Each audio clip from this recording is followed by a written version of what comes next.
হাসনাত আব্দুল্লাহ এবার রুমিন ফারহানাকেও ভারতে পাঠিয়ে দেওয়ার ঘোষণা দিলেন।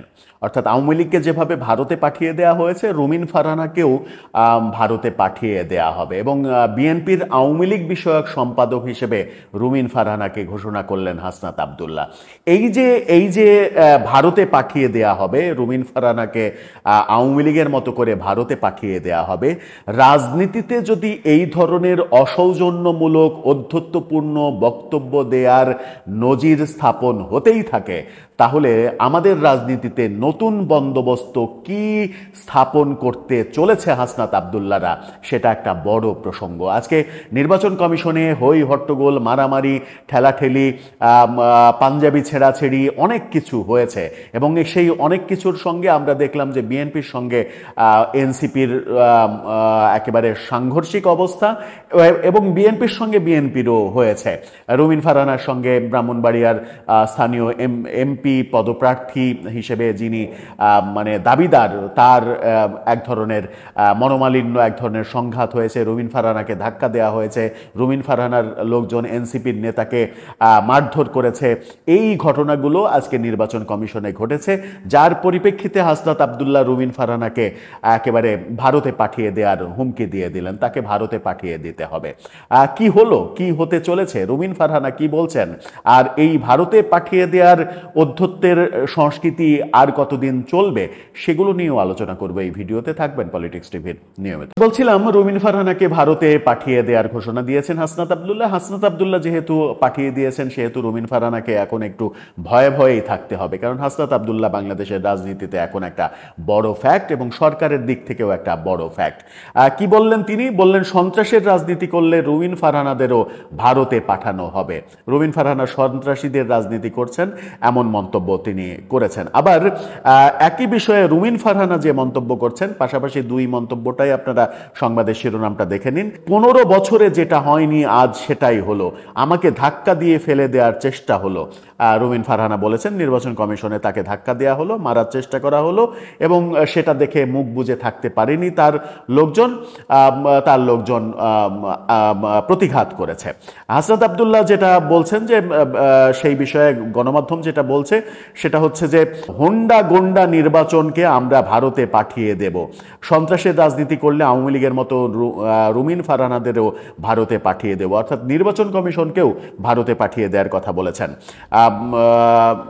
দুপুরে ত্রয়োদশ জাতীয় সংসদ নির্বাচনে সংসদীয় আসন ব্রাহ্মণবাড়িয়া 2 এবং 3-এর সীমানা নির্ধারণ নিয়ে দাবি আপত্তি শুনানিতে হাতাহাতি এবং ধাক্কাধাক্কি হয়। এতে এনসিপি নেতা আতাউল্লাহ আহত হয়েছেন বলে তিনি অভিযোগ করেছেন। বলেছেন যে আমাকে যেভাবে ঢাকা বিশ্ববিদ্যালয়ের ছাত্রলীগ পিষেছিল, সেভাবে আজকে নির্বাচন কমিশনে আমাকে পিষা হয়েছে। তাকে নাকি পিষেছে রুমিন ফারহানার লোকজন, এবং পাঞ্জাবি ছিঁড়ে দিয়েছে।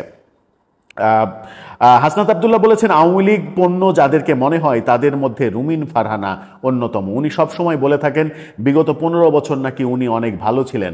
উনি অবশ্যই ভালো থাকবেন, কারণ উনি যত ধরনের আওয়ামী সুবিধা রয়েছে সব ধরনের সুবিধাই নিয়েছেন। এখন প্রসঙ্গ হচ্ছে রুমিন ফারহানা বিএনপি করেও যদি আওয়ামী সুবিধা নিয়ে থাকেন, তাহলে তো প্রশ্ন আসেই যে হাসনাত সার্জিসরা ঢাকা বিশ্ববিদ্যালয়ে ছাত্রলীগের মধ্যে ঢুকে কি করছিল, কোন সুবিধা আদায়ের জন্য তারা ছাত্রলীগের মধ্যে ঢুকেছিল, কিংবা আজকে যারা শিবিরের মানে বড় বড় নেতা হিসেবে বের হয়ে আসছে, তারা ছাত্রলীগের মধ্যে ঢুকে কি করছিল। তারা তো এক সময় ছাত্রলীগের আওয়ামী লীগের সুবিধা নিয়েছিল। তাহলে রুমিন ফারহানাকে শুধু শুধু দোষারোপ করার কারণ রয়েছে? দোষ তো সবাই, মানে যদি সুবিধা নিয়ে আর কিংবা যুক্ত থাকার মানে অভিযোগ থাকে, তাহলে তো তাদের বিরুদ্ধেই সব থেকে বেশি অভিযোগটা বিভিন্ন সময় বিভিন্ন জন করে থাকেন। এদিকে নির্বাচন কমিশনের ভূমিকা প্রশ্নবিদ্ধ, এবং এই নির্বাচন কমিশনকে গুড়িয়ে দেওয়া হবে, এই নির্বাচন কমিশন রাখা যাবে না, এমনটা বলেছেন। পুলিশের বিরুদ্ধে অভিযোগ করেছেন তিনি। পুলিশ বিএনপির পক্ষে নাকি নির্বাচন কমিশনে কাজ করেছে, বিএনপির লোকদেরকে ঢুকতে দেওয়া হয়েছে, এনসিপির লোকদেরকে ঢুকতে দেয়নি। পুলিশের কি সত্যি এত সাহস হয়েছে যে এনসিপির লোকদের ঢুকতে দেবে না আর বিএনপির লোকদের ঢুকতে দেবে? পুলিশ এত সাহসী হয়েছে বাংলাদেশে? মানে পুলিশের কি মবের ভয় নাই? পুলিশের কি জীবনের ভয় নাই যে পুলিশ এই কাজ কাণ্ড করবে? হাসনাত আব্দুল্লাহ যে অভিযোগ করলেন পুলিশের বিরুদ্ধে, সেটা কি গ্রহণযোগ্য হতে পারে? পুলিশ কি এত সাহসী হয়ে এনসিপিকে বাধা দেবে? আমার মনে হয় যে এটা কল্পনাতেও কোনো পুলিশ মানে স্বপ্নেও দেখবে না। এটা একটা মানে অহেতুক অভিযোগ। হাসনাত আব্দুল্লাহ বলেছেন ডানপন্থী বামপন্থী নয়, বাংলাদেশপন্থী নির্বাচন কমিশন চায়। অর্থাৎ এই নির্বাচন কমিশন তারা চেঞ্জ করতে চায়। এই নির্বাচন কমিশন দিয়ে আগামী নির্বাচন হবে না। এবং যে নেতা, এনসিপির যে নেতা, যুগ্ম মুখ্য সংগঠক, তিনি যে আহত হয়েছেন, তিনি অভিযোগ করেছেন যে মানে এই যে পরিস্থিতি আজকে হলো, এটার মাধ্যমে প্রমাণ হলো যে নির্বাচনের পরিবেশ নেই, নির্বাচন করা এই নির্বাচন কমিশনের পক্ষে সম্ভব নয়। এদিকে রুমিন ফারহানের নেতৃত্বে তাদের উপর হয়েছে, রুমিন ফারহানাকে গ্রেপ্তার করা, আইনি ব্যবস্থা নেওয়া, অন্যথায় সিইসি সহ নির্বাচন কমিশনারদের পদত্যাগ দাবি চাওয়া হয়েছে। রুমিন ফারহানা যেটা বলেছেন সেটা হচ্ছে যে নেতা এনসিপির যুগ্ম মুখ্য সমন্বয়ক, তার কথা বলা হচ্ছে তিনি কোনো পরিচিত নেতা না। আমি দেখেছি যে সাদা পাঞ্জাবি পরা একজন আমাকে ধাক্কা দিয়েছে, আমি একজন নারী, আমাকে যখন ধাক্কা দেওয়া হয়েছে তখন আমার লোকজন তো চুপ করে থাকবে না, নারীর উপরে আঘাত আসলে তারা তো চুপ করে থাকবে না, তারাও মানে পাল্টা আঘাত দিয়েছে, মানে ইট্টি মারলে পাটকেলটি খেতে হয়, সেই ঘটনা ঘটেছে। এটা খুবই মানে বলেছেন যে এটা ভেরি সিম্পল ইকুয়েশন। তার মানে রুমিন ফারহানা কিন্তু অস্বীকার করেননি যে তার উপরে হামলা করা হয়েছে। তিনি বলেছেন তাকে ধাক্কা দেওয়া হয়েছে, ধাক্কা দিয়ে ফেলে দেওয়া হয়েছে, তারপরে পাল্টা তাকে আঘাত করা হয়েছে, এই ঘটনা ঘটেছে। আবার যে ঘটনাগুলো ঘটলো, এই ঘটনার সঙ্গে ব্রাহ্মণবাড়িয়ার বিএনপির আর এক নেতাকেও তিনি জড়িত করেছেন। সব মিলিয়ে আজকে নির্বাচন কমিশনে যা হলো, এবং রুমিন ফারহানা যেভাবে অ্যাগ্রেসিভলি সংবাদ সম্মেলন করলেন, বললেন যে 15 বছরে যেটা হয়নি সেটা ঘটেছে, বলেছেন যাদের জন্য এতদিন আদালতে লড়লাম তারা আজকে আমাকে ধাক্কা দেয়, এই ধরনের আক্ষেপ করার চেষ্টা করেছেন। কিন্তু তার বিরুদ্ধে যে অভিযোগ হাসনাত আব্দুল্লাহ করছেন যে তাদের নেতাকে তার লোকজন মারধর করেছে, এটা যদি সত্যি হয় তাহলে সত্যি কি রুমিন ফারহানাকে হাসনাত আব্দুল্লাহরা ভারতে পাঠিয়ে দেবেন? রুমিন ফারহানা ভারতে গিয়ে কোথায় থাকবেন?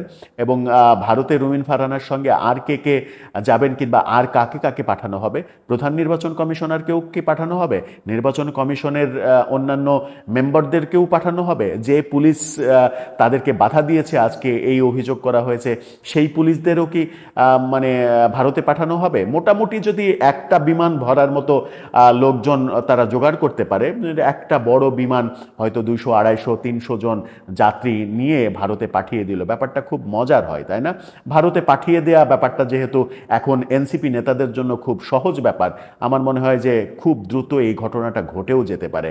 ঘটলে অবাক হওয়ার কিছু থাকবে না, এবং সেই ঘটনা যখন ঘটবে তখনও হয়তো বিএনপি মানে সরকারের প্রশংসাই করবে এবং নতজানু রাজনীতি তারা করে যাবে। দর্শক, আপনার কি মনে হয় কোন দিকে যাচ্ছে পরিস্থিতি? আপনার মতামত জানিয়ে লিখতে পারেন আমাদের কমেন্ট বক্সে।